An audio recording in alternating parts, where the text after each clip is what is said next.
Hi, in this video tutorial I will show you how to go from this to this using HDR Light Studio. Hi there, my name is Steven Hellemans and I've been a professional 3D artist for around 5 years now. I started out working at a photography studio that also did 3D work. And for the past 2.5 years I've been employed at 3D Excite at the amazing Brussels office as a 3D artist working mainly on the Toyota account. Um, On my ArtStation, there are some portfolio pieces you could have a look at. It's not a whole lot of work since literally everything I've done so far has been under NDA. So any of the commercial projects I've worked on, unfortunately, cannot be shown.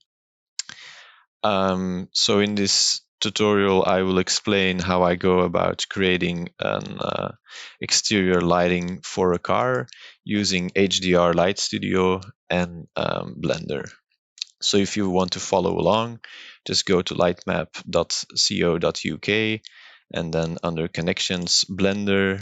And if you scroll down a little bit, just press the Try Now for Free button and you can go ahead and try it out. So with that said, let's get started.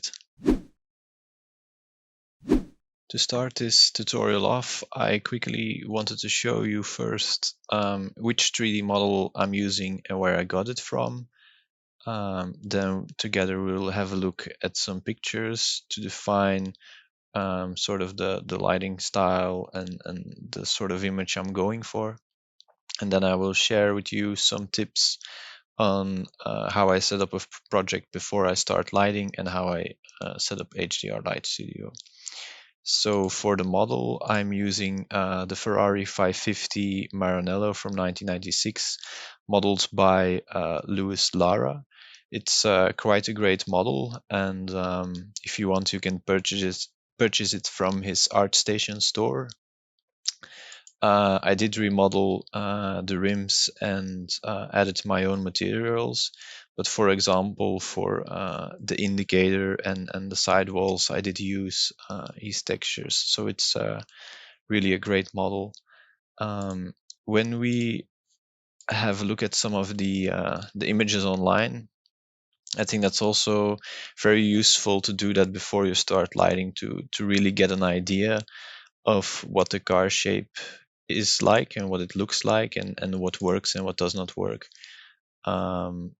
For example, you see that there's this design line at the side, but then at the rear it goes up. So it might be interesting to emphasize.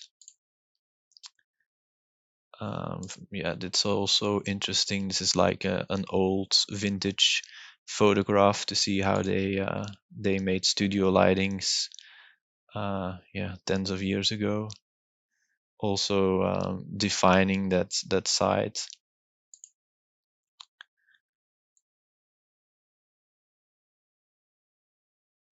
Yeah, really just having a look at these images can help create an understanding of the car and how you need to create your lighting. For example, this is a very flat lighting at the side and it's not at all showing those design lines, and for this it's exactly the same. So I will probably be working with quite a strong highlight, something similar like this, also on a background, but just a little bit more modern. When I then go to Blender, so this is my setup that I'm using for this this tutorial. Yeah, I'll already start loading in the model. So if you fired up HDR Light Studio and you just click the play button and then generate and import geometry, then it will import the 3D model into HDR Light Studio, and then you can use the light painting features. While that is happening in the background, I will give you some suggestions. So for example, when lighting a car, I like to be in the select mode and not in any of those move or rotate or scale modes, because sometimes you want to zoom in or out or do whatever, and it's very easy to when you're in one of those manipulation modes to quickly move an object. Most of the times you'll notice it, but yeah, sometimes you don't, and that's really annoying. So just try to work in the select view mode. Another idea is when you settle on the camera, go into tool settings of that camera and lock it, so that lock the wait, it's loaded so I can show you. So if I select my camera, which is the side final, and then go to item transform, you will see that all of the location and all of the rotation values are locked. So I can't accidentally change my camera settings, which is a very important thing to do. Yeah, I also want to note or state rather that the tutorial you now will see is in a condensed form. This lighting was built throughout several evenings, and you can't create such a lighting in just 1 hour. It requires a lot of tweaking, a lot of testing of what works and what doesn't work. And I think most of the time when lighting something, you're really moving lights up and down, left and right, tweaking its shape and rotation to get that perfect light in the place that you want. And yeah, that takes time. However, if I were to record the entire process, it would be like a video tutorial of several hours with me just moving lights tiny bits amounts around, which is not very interesting. So that's why I decided to make a condensed version, explain my reasoning, explain how I work, and then you can do it on your own and just take your time. I think it's very helpful that you know upfront that you're not supposed to be able to create such a lighting in 1 hour. Just take your time, have multiple revisions. At a certain point, stop working on it and maybe have another look at it the day after with a pair of fresh eyes, and then it will be great. Some final settings perhaps for Blender. I like to make sure that my exposure values is set to 0, that my gamma is set to 1, that there's no look on the viewport to make it look fancy or more contrasty, and that the view transform is set to filmic and display is set to sRGB.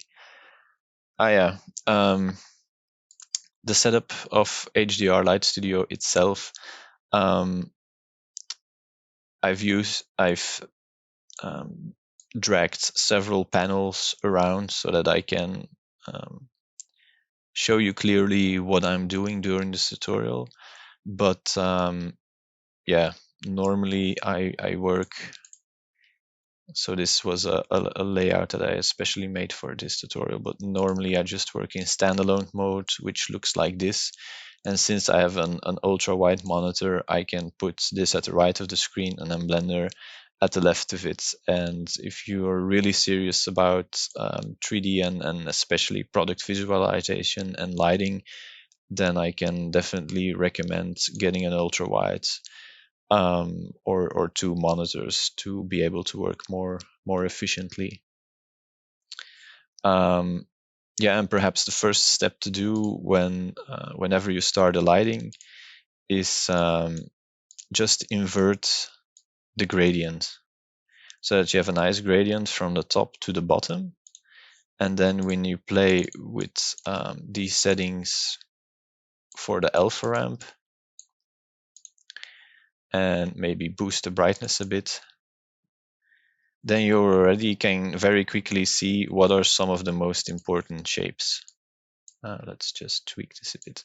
Now, we won't be using this gradient at all, but I think it's a very handy way to quickly see from the angle that you're working with, like, okay, how does the light naturally fall? What are the design lines? What are things to consider? For example, when I look at this, I see that, like I saw in the reference photos as well, there's this design line running down. Then it goes up into the design line of the rear. We have some nice shapes here at the rear bumper, the side skirts. We have these here air intakes, another air intake at the front, several badges, so and then the air intake on the hood. So these are all things to consider that you may want to highlight and shape your light in such a way that it accentuates these features. So now that we've set up HDR Light Studio to work with Blender, we have an idea of the shape of the car and the lighting style we're going for. So now let's go ahead and create the lighting itself. So I'm going to turn off this gradient as I won't be needing it anymore and lock it. I've created the light look, or rather renamed it to main. So we'll be working on that one. And then let's start off with creating the rim lights. Rim lights are a way to define the contour of an object against the background. So you create a light, make sure that the light paint mode is set to rim, and then put on the brush, which is light paint mode. And then you see when you click on the car in the render view that it will appear here as well. It's quite annoying that you see the light itself, because it makes it difficult to distinguish the rim light itself. Just convert it to an area light to get rid of it. And there we go. If we turn on off cam visibility, it's also correct in the render view settings. And there we go. Now, you could choose to create a rim light across the entire car. However, for this tutorial, I want the top of the car and the rear of the car to be darker and more, and I want it to blend more with the background. So I'm only going to create a rim light for the front of the car so that the headlamp will also get some of that detail, because else it will be too dark. So I'd like to make, as you can see here in the canvas, quite a thin light. The intensity of 100 seems about right. And then let's try to position it correctly, so that we have something interesting going on at the front of this car. Let's see, 250, maybe a bit more. And then, yeah, another thing that might be useful is that sometimes when you're trying to create a rim light, you might notice that you're not getting the results that you want. What you then could do is try and cut it in half, the light, and then rotate it. And by doing so, you actually can get a very clear distinction of where that cut of the hard light is. Yeah, let's make it smaller again. So as you can see, it's a very tiny light.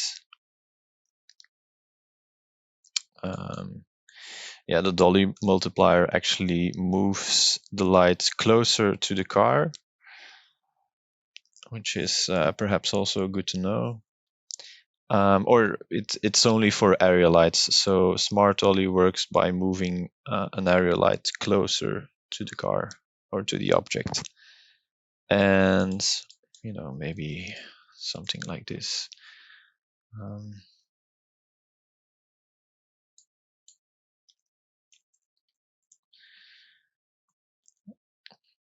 So really, I think I've achieved here what I wanted. There's a little bit of detail here at the headlamp. We have something for the bumper. So yeah, I think that's pretty good for a start. Let's go ahead and create the main light. So for this light, I want it to be a strong light at the side. So let's make sure that we're in reflection mode. Turn on the brush again for light painting. And so what I want is a very strong, noticeable line running from the rear of the car to the front of the car, highlighting all of those design lines. So let's set the brightness quite high. so it's really visible.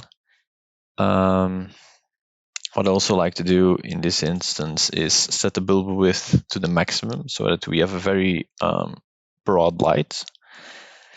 And then let's go ahead and maybe make it double its width and also a bit bigger. And I think this already looks quite okay as we are highlighting or defining the shapes that we want. It just needs to be adjusted and more refined. So first of all, let's play with the gradient of this light, as I want it to have quite a quick fall off. So I want to have a strong light, but it also can have a very quick fall off towards something darker.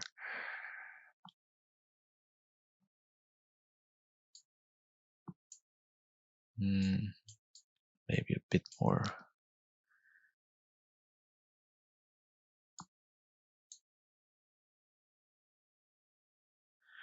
That looks about right. We might need to reposition it a bit as well. As you can see, the highlight of this line is not yet touching the design line, which is lower. So let's move the light lower. And then let's also move the light more towards the right so that it more illuminates the rear of the car and not as much the front piece right here. Oh wow, that already looks quite all right. Okay. Yeah, I think that's quite all right for the side light. So let's call this main side. Let's take a duplicate of this and rename it to main front, and we'll do exactly the same for the front piece right there. Again, click on that on the front piece there. Now, it might be handy to sometimes zoom in on an area you're working on, and yeah, I double clicked just to bring it back to the standard exposure. Sometimes, as you can see, it's not very clear to distinguish how bright or dark something is. So if you just adjust the exposure by left click holding and then dragging it to the left or right, you can more clearly see the light that I just added. Obviously, you can also zoom in Blender itself and have a look there at and how it looks. Now, I think in terms of position, it's quite all right, but we might have to adjust some properties here as well. I'm going to maintain the same brightness. Also, bulb width of 100 is something that I'm going to maintain here. The only thing I'm going to do is set its positioning differently, so it's a bit nicer, that we have a more flowing line here. And then let's make it smaller as well, because right now we have quite a big fall off, and let's try and adjust that. Let's also isolate this light for a moment and see how much it's affecting. Yeah, for example, before we had a width of 40. Let me quickly show you that. And this width of 40 is, as you can see, also affecting the side a lot, and that's obviously something that we don't want. So let's adjust its properties so it's quite isolated. That's already better. You can play around with the rotation also to make it better.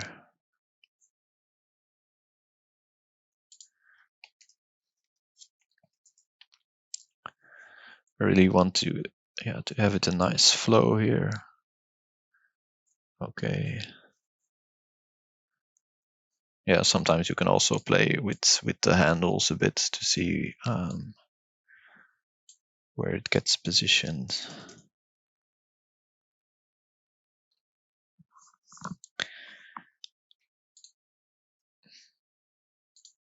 Now let's unisolate it again and compare how it looks to the main light that we had before.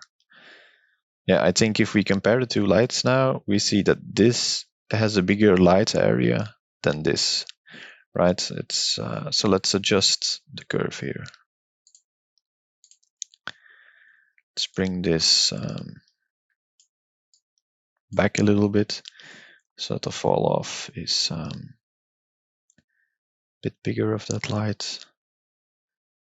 And then maybe also bring this more towards,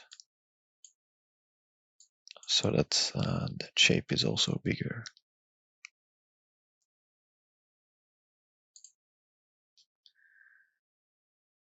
Yeah, I think that looks quite all right. Just move this to the front. So we have a nice flow across the car. Yep. Perhaps the only thing that's not really 100% is if we zoom in here on the rear of the car, you see that this design line, it's probably also very noticeable in this view. Yeah, that this design or this light line rather is not following the design line. So I want this line to be higher. So what I like to do in an instance where I have something like this is take a duplicate of a light, adjust it, and see if it works or not, or if you need to create a new light or not. So in this instance, let's create a new light, and let's move that light up so that it more defines that design line. And I think moving it up already helps quite a lot. But as you can see, we're no longer now defining this design line right there. So what I would do probably in a scenario like this is keep this light separate, and then render out a separate HDR, render out a separate region, and then combine them in post. That's also something that a lot of photographers do. There are a lot of instances where you can create one HDR for a car that looks good, but more often than not, especially with more modern cars that have like a lot of hard cut shapes and that are intricate in terms of the designs, you might need to work with several HDRs and combined renders to create a perfect result. I think the only thing I want to do is maybe make it a bit longer, and then I think it's quite all right. It's just, yeah, it looks all right. I think the only thing perhaps, yeah, so let's rename this main site, I don't know, rear fix or something.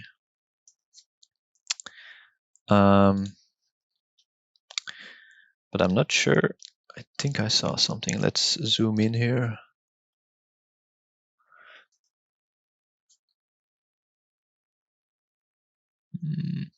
Yeah, maybe I want to reduce the brightness in that area a little bit.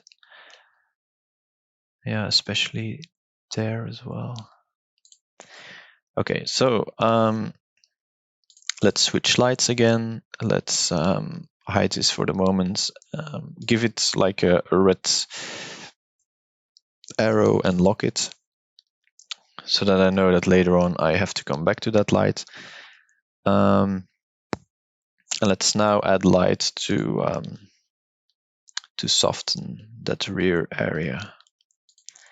So I added the light again, but this time things will be a little bit more different since we will be working with a low pass. And what a low pass does well, let's first position it correctly. So the light should be at the top here.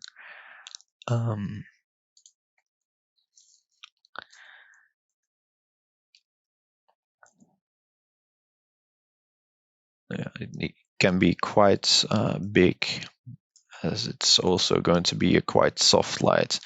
And yeah, probably I can use something like this, maybe even rotate it a little bit, and then it's probably quite all right.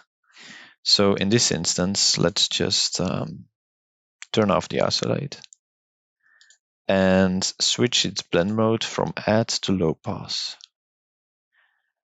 And as you can see, it will adjust according to the brightness. What the low pass does is it keeps the dark values intact, but it will reduce the bright values. So I think maybe something like 25 will be quite all right. And then it's, let's rename it to low pass rear. And if I just switch these lights for a moment.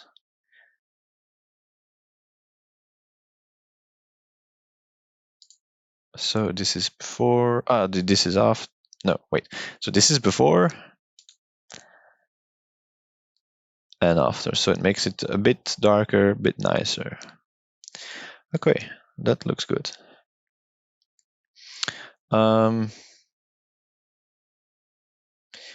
I think the only thing that I want to do for these main lights is now add a light probably for the bottom of the door, because right now that looks quite flat, and let's try and add some shape to that area. So again, create lights, click on the door area. Might be a good idea to isolate it as well. Oops. Seems like I didn't click the door area. Okay, whatever. Let's just input the values then.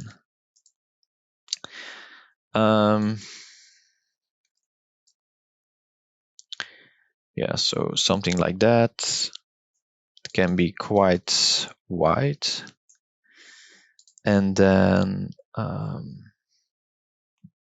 it can be quite a big light.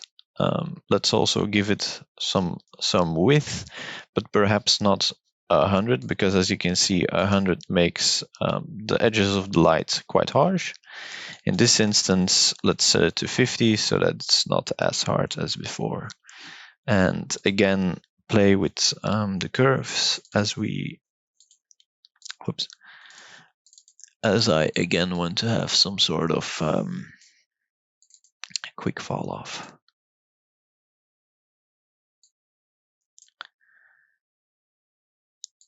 But I also want it to be very smooth, so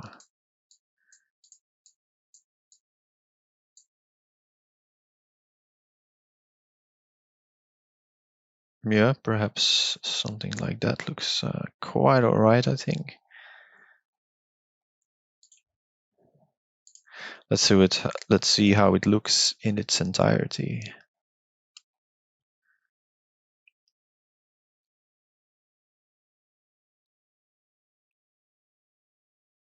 Yeah, I think that's looking quite all right for the first main stages of the lighting. Now it's a matter of defining the front, adding some more lights to make it a whole. Yep, off to a good start. Let's focus our attention on the front of the car now. What I want to do is create a light that defines shape in the headlamps and the hood, and then also something for the front piece of the front bumper. Let me start off with the front bumper. So you have these lines running here. That's something that I want to emphasize. I will probably need quite a big or a broad light to get the job done. So let's create quite a big light. Let's try to position it at that edge. I'm not sure if I can click it like that. Did I? Yeah, it needs to be a bit higher, but it's quite close. Something like 12 or 20. Yeah, really get it higher. Yeah, perfect. Nice on that edge. Maybe move it a bit more towards the right. Oops, say like 21. And yeah, that looks okay. Let's see how it looks with the entire, with all the lights visible. I think it can be a bit brighter. Let's also give it a proper name, front bumper. I don't know, details. I do think it might be a good idea to duplicate that light and move it a bit more to the right to fill in some of those parts. Let's see if that works. I don't know. V2.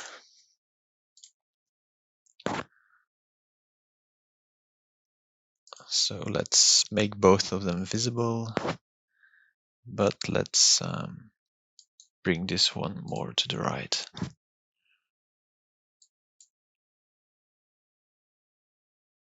Something that I also like to do is work with the snipping tool. I think this is a standard tool from Windows, and it's great for comparing. For example, when I click on new and then drag, now I have this preview or this screenshot of exactly a piece that I want to compare. And then I isolate the light that I just added, and then this way I can quickly compare and see what the difference is. And I think it looks better. It has a bit more light, a bit more shape. So probably I'm going to keep that light as it is. We do have some dark areas right here. So I think a large fill light just to fill up that front bumper, it's gonna be at a very low brightness setting. Might just do the trick to add that tiny bit of light to make it look a bit nicer. Again, something like 330, a very big light. Heights can also be quite big. Let's position it somewhere around there. Let's see what that looks like.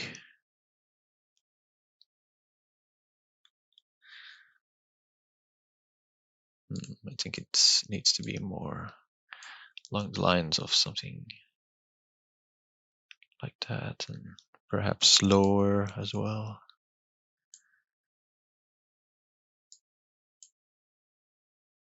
So we really want to position this light at the edge of this area. So where the car actually is turning from the side to the front, that's where you want to position that light to really fill in those darks. Now I'm quite sure that a value of 100 will be way too much. So let's divide it by 10.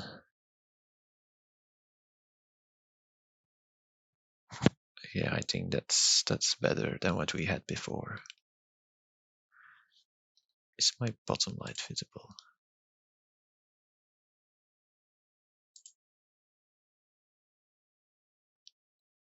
It seems like I deleted my bottom light for the door. Okay, that's unfortunate. Let's quickly recreate it. That was probably accidentally deleted during one of the trials for recording this video. So again, brighter light, bigger light, I mean. bulb width of something like 50. Maybe not that wide, as I don't want to affect it too much, the rear of the car. I mean, it can affect the wheel arches, but I don't want it to affect the rear bumper. And then let's play with the curves or the gradients to give it a bit of a nicer fall off. And let's see what this looks like. Yeah, I think that brings back the bottom light that I had before. I'm not sure what happened to that. Bottom sights. Okay, this is then our fill light for the front bumper.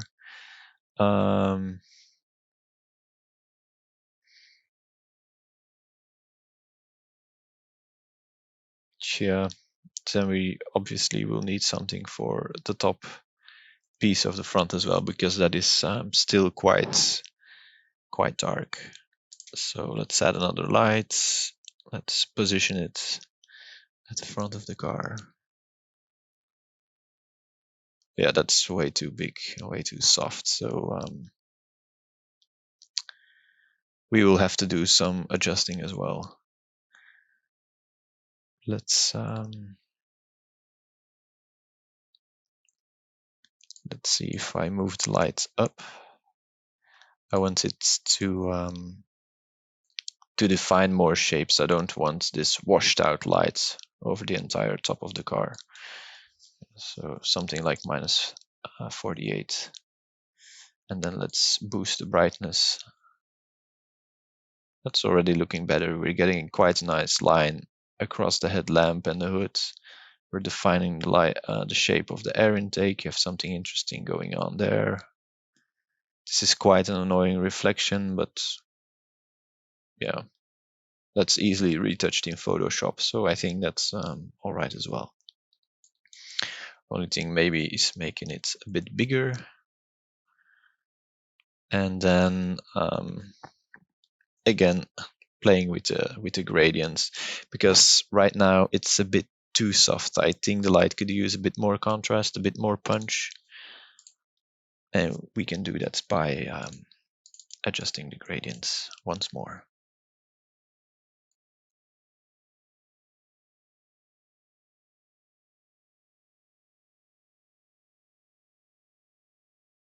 Yeah, maybe something like this looks good, I think. We have some nice lights going on there. We're getting there. I think we're close.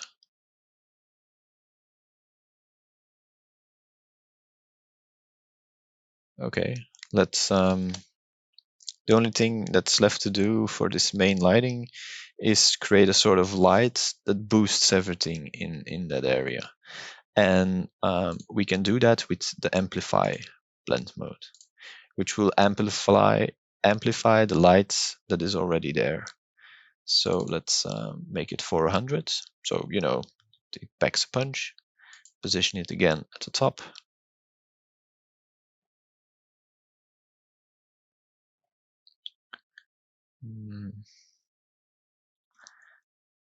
Can be more towards the side. Yeah, and a lot bigger, because we really wanted to affect quite a big area here.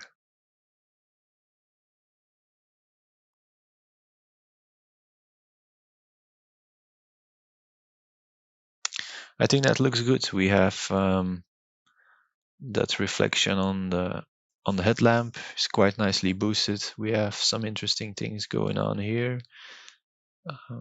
We have this shape. We have a nice line running across the car with then that main fix that we will render separately.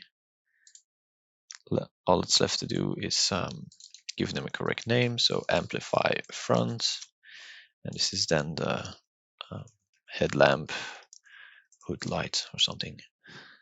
along those lines. Okay, so all that we need now is a light for the A pillar, because right now it's quite dead, and then a light for the windows, and then we're done. So yeah, don't forget to save, and then let's do that next. With our main lighting finished, let's now go ahead and create the different light looks and the different variants of that lighting that we can later on render out separately. So first, let's go ahead and take a duplicate of the main light look. Let's call this main rear fix. And then we have to switch the main side to the main side rear fix. We can delete this one. There we go. So later on, we can easily render this out as a separate HDR. Let's go back to the main. And again, take a duplicate and call this one A pillar. And the reason for that is that we're going to create a new light to bring some shape into the A pillar, because as you can see at the moment, it's quite bland. There's nothing going on there. But as soon as I add a light, I know that it will affect other parts of the image as well, which is something that I really don't want. That's why we put it in a light look, render it out as a separate HDR, and then later on in Photoshop, we will combine it with the existing renders. So let's isolate so that I can see what I'm doing. Perhaps zoom in a bit. Yeah, let's place a light nicely here on that A pillar. Let's make sure that its intensity is also good. Yeah, it's too dim in comparison to the rest of the image. I think something like 600, not 60, 600 might do the trick.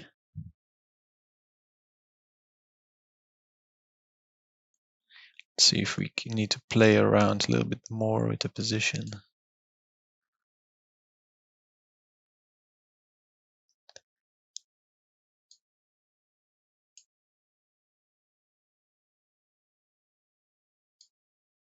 Yeah, and this is really just an aesthetic choice. Yeah, I think something like that looks good, and that's something that we can combine later on. We can just make a regen render and then combine it. So that's good. Let's give it a proper name. And then again, go back to the main light look and create our last light look, which we will name Windows. And let's first go through the list to delete all of the lights that are affecting the windows and the interior. Yep, so that one needs to go, this one needs to go. Probably that strong one from the side needs to go as well.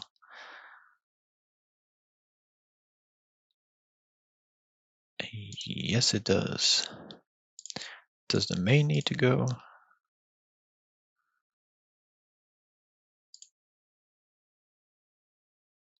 Yep. Yeah, and then probably these two big lights are also giving quite an impact on the lighting of the interior. Yep. Okay, let's just keep one of them so that there's still some information on the interior. And then now let's add the light for the windshield.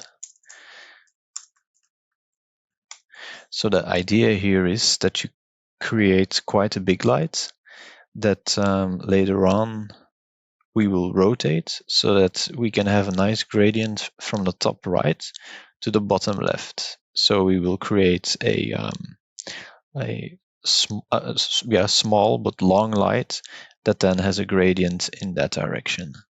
So let's go ahead and do that. Give it something like a height of 80, maybe a width of 15. Click on the top right edge. And then we will need to rotate it, something like that. As you can see, that's the direction we want it to go. And then it needs to fall off quickly, the light, so that we can have a darker, that it goes from dark to light, which is quite good already. Yep, something like that. And now you can see the brightest spot is right here. Let's move it a bit more to the edge and up. So let's play with the longitude. Yeah, that was wrong.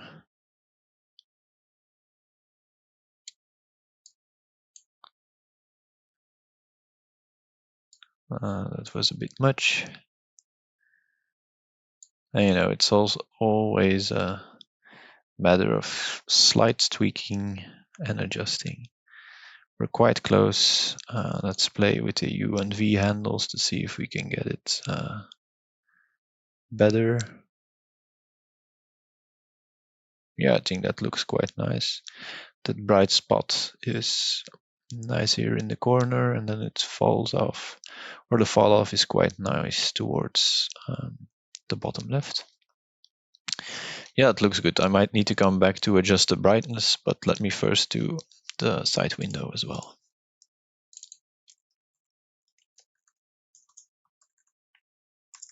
Whoa, not sure what I was typing. And yeah, that's again sort of the same workflow. Now it's not going to be as long as we don't want to affect other areas.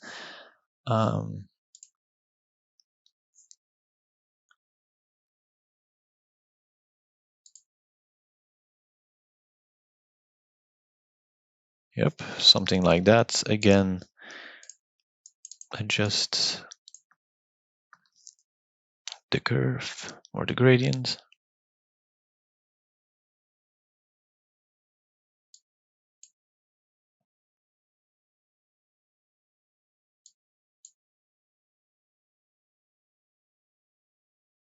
And this one will probably also need to be rotated quite a bit.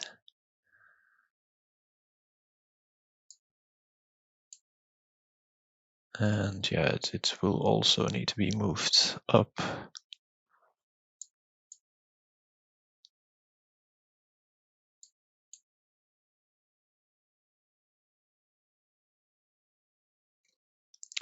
And then let's go ahead and tone it down a little bit because it was a bit too bright. Okay, I think that's looking fine. You might notice that at the moment the front windshield is not showing a lot of detail of the interior. It's barely see-through, which makes it kind of weird, as you're barely seeing the rear view mirror, you're almost seeing no dashboard detail. So an easy way to fix that is to create a backlight. So this can be quite a big light, positioned, almost at the center of the render view.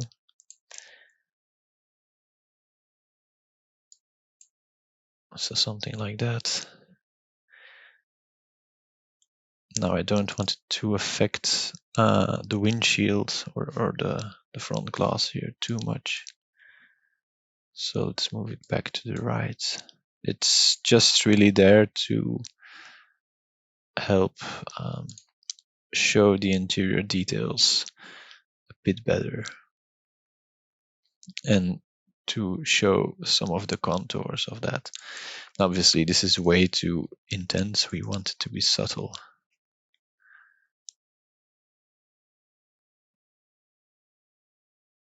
Yeah, I think that might work.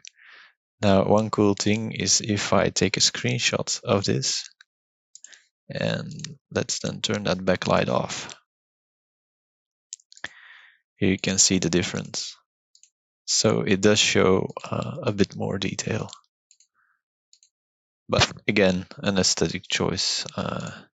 You might like it, you might not like it. It's yeah, it's a personal thing or a creative decision. And with that, we have all of the different light looks and thus all of the different HDRs that we will need. Now you simply go to every light look and then render it out separately. For this instance or for this image, I rendered out the HDR at 5K resolution and also as an HDR. And all of the other options I left as is. And yeah, then just render it out to where you want it.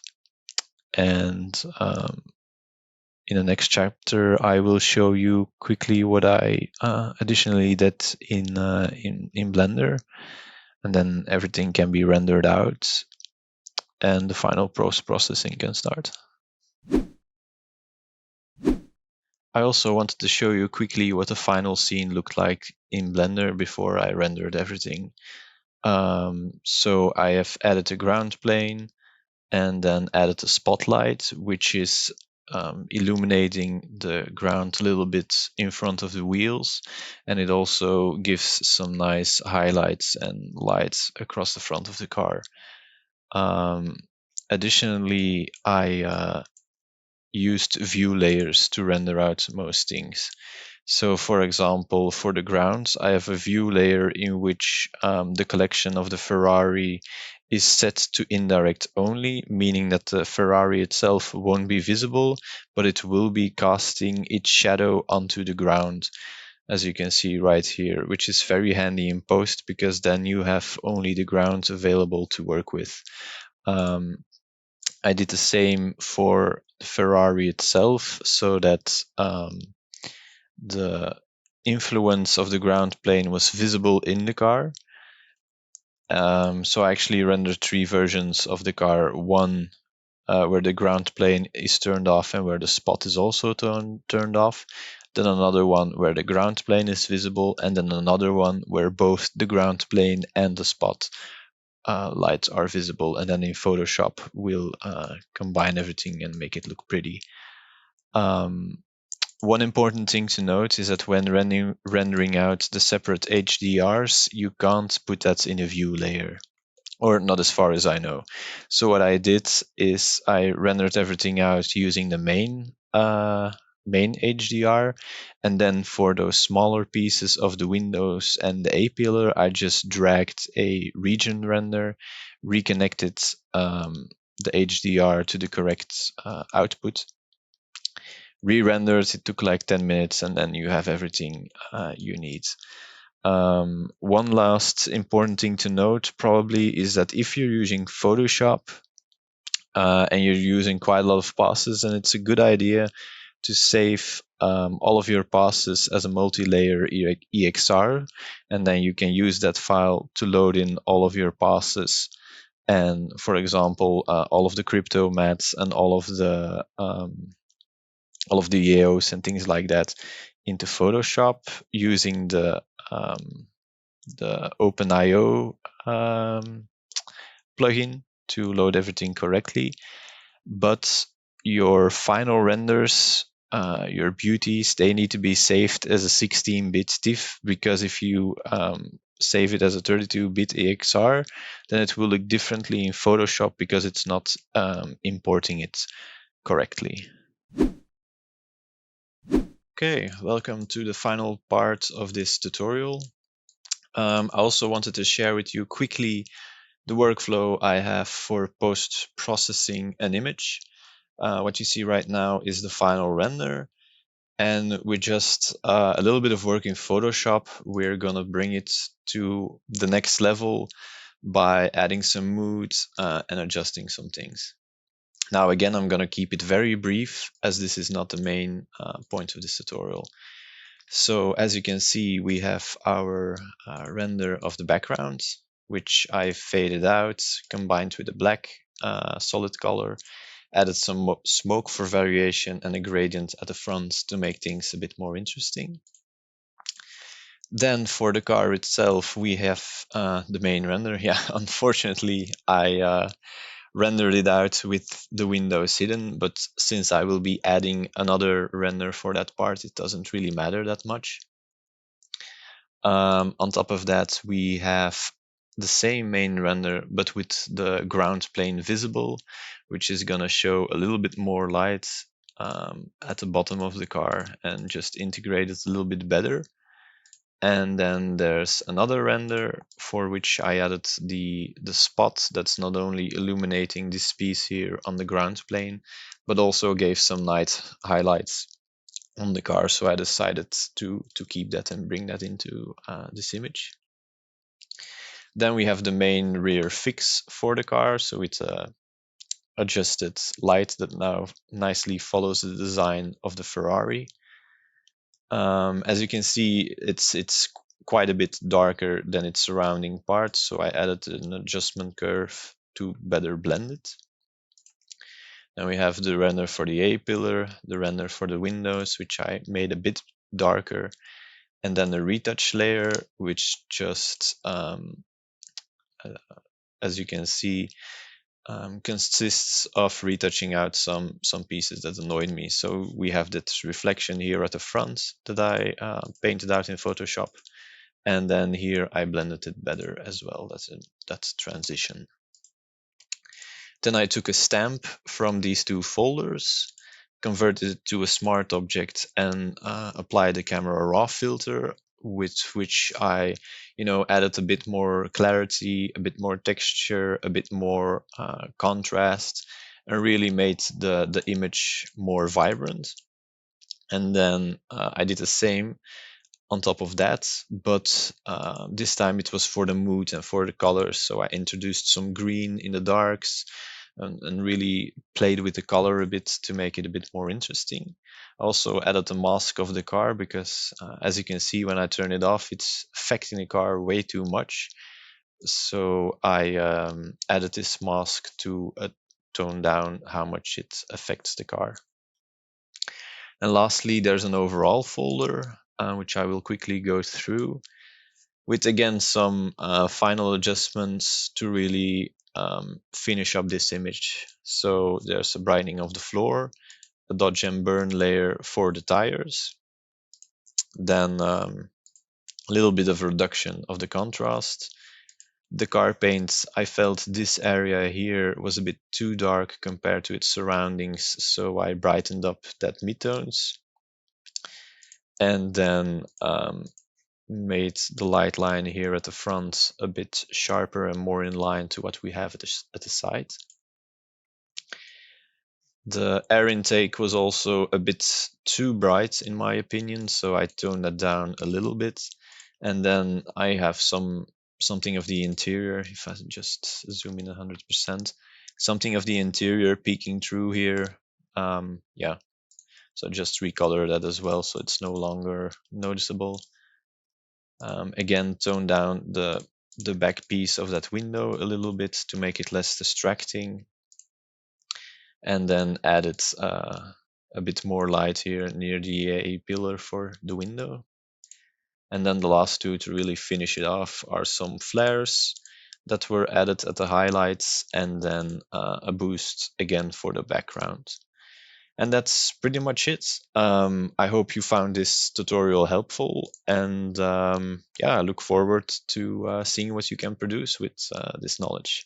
Thank you so much for listening, and I'll see you in the next one. Bye.